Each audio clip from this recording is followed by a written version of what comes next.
جو اللہ کے دیے ہوئے رزق کو کافی سمجھے وہ زندگی میں کبھی کسی کا محتاج نہیں ہوتا۔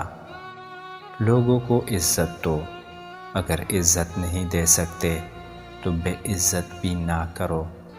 نیکیاں کما کر جنت میں جاؤ تاکہ تمہیں ہمیشہ کی آزادی مل جائے۔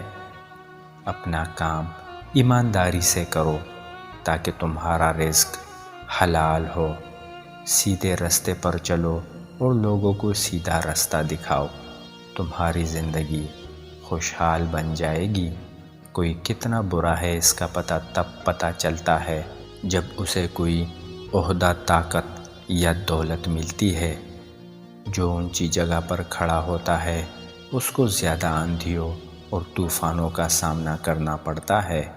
اپنی زبان کی حفاظت کریں کیونکہ یہی تمہاری عزت اور ذلت کی ذمہ دار ہے۔ اپنے دلوں کو پاک صاف رکھو تاکہ اس میں اللہ تعالیٰ رہ سکے۔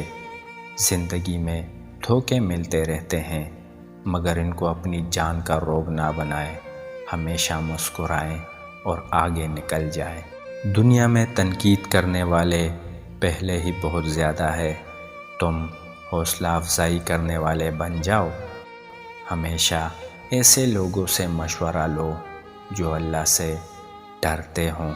جس نے آپ کو اوپر چڑھنے میں مدد کی ہے اس کو توڑنے کی کبھی کوشش مت کرنا، کیونکہ واپس اترنے میں تمہیں اس کی سخت ضرورت ہوگی۔ عورت کو بس محبت والا لہجہ سمجھ میں آتا ہے، نرمی، پیار، عزت سے بولو، وہ اپنا سب کچھ قربان کر دے گی۔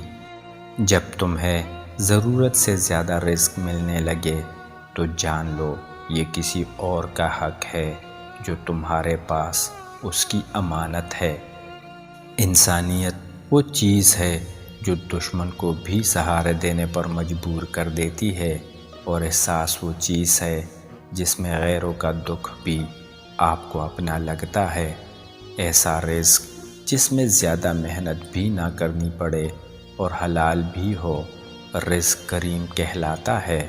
وہ لوگ کبھی غربت سے نہیں نکل سکتے جو یہ دو کام کرتے ہیں، محنت کرتے ہیں مگر اللہ پر یقین نہیں رکھتے، اللہ پر یقین رکھتے ہیں مگر محنت نہیں کرتے۔